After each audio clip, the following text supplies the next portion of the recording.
аудандық танымал әнші Саят Медеуовтің отбасында тағы да қайғылы жағдай орын алды. 2 апта бұрын анасынан айырылған өнер иесінің қарт әкесі де өмірден өткен.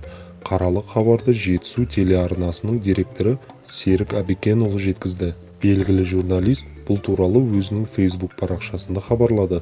Ол анасын жоқтап үлгермей жатып, әкесінен айырылған Саят Медеуовке қайғыра көңіл айтты. Желідегі жазбаға сәйкес, әншінің әкесі 80 жасында өмірден озған. Қария өзінің ақырғы тілегін айтып кетіпті. Саят бауырымның әкесі Қабыл ақсақал қайтты деген хабар жетті.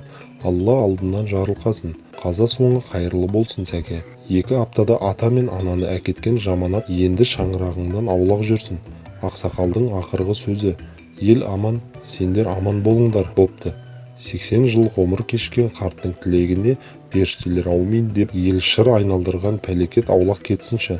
Қарттың иманы саламат болсын, бекем бол сәке, деп жазды Серік Әбікенұлы.